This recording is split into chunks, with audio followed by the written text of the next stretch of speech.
This is a heated topic depending on what side of the fence or you sit on, or it's all going to depend on your experience. Okay. I didn't clip the article this time because I accidentally clipped out of it before I could, but this topic, particularly right now post pandemic with the transportation issues and the cost of food, is a hot topic, so much so that my husband and I really cook at home. Don't get me wrong, we eat out. We have our little treats and splurges and stuff.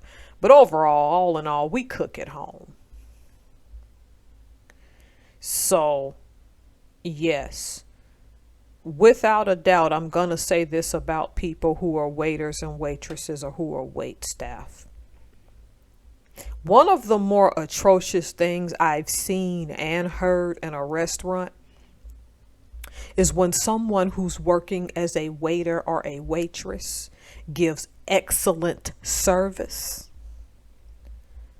was very attentive, very nice to the person they were serving, the group they were serving. You can look at that big group and deduce at the minimal that each of them could have given at least $1 more a tip. And I understand the tipping culture's out of control, but I can tell you what I've seen. Groups of like 4 or more people come into establishments, get excellent service. And when the waiter goes back after everybody leave, after giving them containers to take food home, the thanks that they get is that change was left on the table. Not dollars, but change. And I understand if you were giving service like that, that can be devastating. People on the other side of that argument would say, well, that's the job you signed up for. You don't deserve a tip and you don't have a right to ask for certain tips. I understand that element of it as well. I just think there's an etiquette to how it could be done.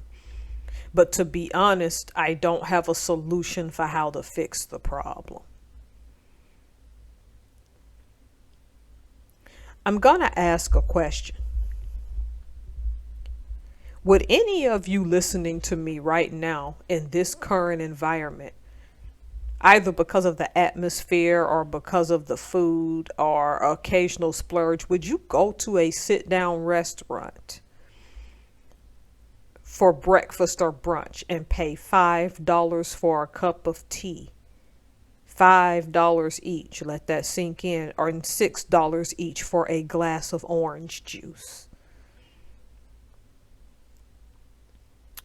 So here's the story, and it should pop up in a little bit.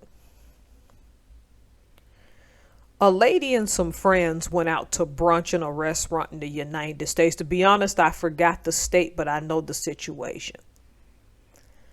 Bill comes out to like 60 something dollars, then plus $5 in taxes. You're going to always pay those taxes. That's why people don't argue it anymore. But on that bill was nearly $2. It was under $2, but I don't remember the exact fee.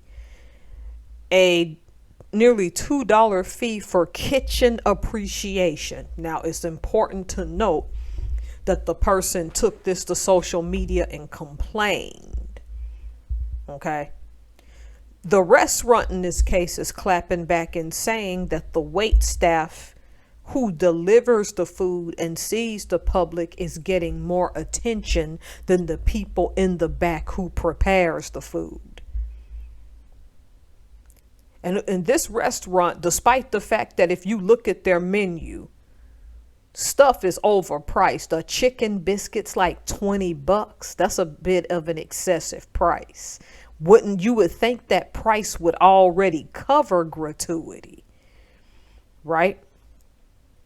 But the one thing they did was challenge me and change my mind, right? If you had to choose, okay, who do you think should get paid more? The person who you physically see that delivers your food? Or the person who's in the back that prepared it? Because this restaurant made one excellent point. that the people in the kitchen who take their time to craft your food don't get nearly the attention of the waiters and waitresses who all they do is attend to you, bring you water, bring the food, bring you condiments, bring you table and flatware like forks and spoons and knives and stuff. Okay. I initially read this and said, this is an example of why you should cook at home. Come on, who doesn't think that a glass of orange juice for $6 isn't excessive? I can go right now up here to the grocery store and get fresh pressed orange juice in a little thing, though, because it was fresh and cold pressed. It's still expensive, and I can get 3 or more cups out of that. Because I like buying the fresh squeeze now. I haven't, the grocery stores are offering that. You can tell because it separates in comparison to the processed stuff. And you got to shake it. What in your rabbit mind tells you to charge somebody $6 for orange juice? But despite that, I had to get that off my chest.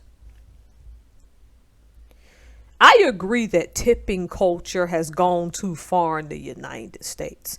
I also agree that when you look at certain restaurants, they're having robots deliver the food anyway.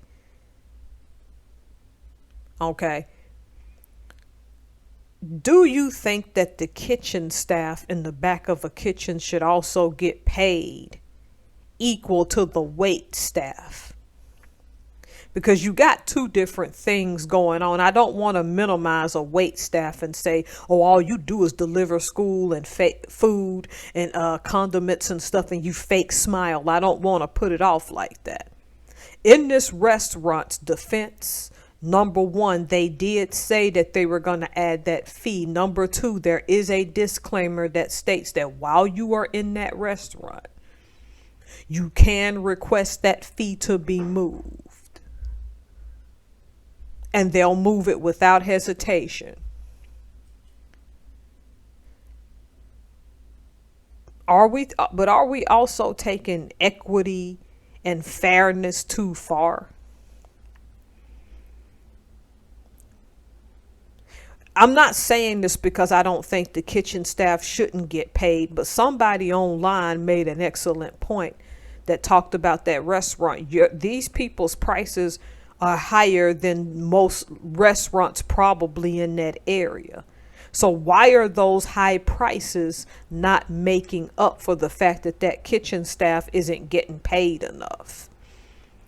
Also, a question we must ask is that since that kitchen staff, that is a standard low wage paid job, depending on the scale of the restaurant, unless you hired chefs who are actually culinary experts and come from schools. How much should they get paid for a job of that nature? Because we can't pretend that skills don't matter. See, the waiter and waitress is going to be simple in the future. They'll probably just have somebody in the back put the done food on the tray and take it to tables that are predetermined. We see these mini robots in stores at night when a store closes, and the little robot will roam the store all night. That's a thing. It's sort of like a little Roomba. If you have one of those, I don't. That Roomba that cleans your floor, that little circular thing. There's sort of robots like that roam stores all night to get footage in different angles of thieves. Not that a thief can't break it, but you never know where the information is reading to outside of that store from that robot.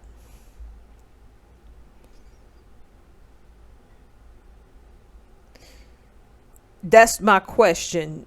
Do you think that there should be what's called kitchen appreciation charges at restaurants? That is a separate fee, or should they add that fee into the food or into whatever you buy to make it easier? Tell me what y'all think.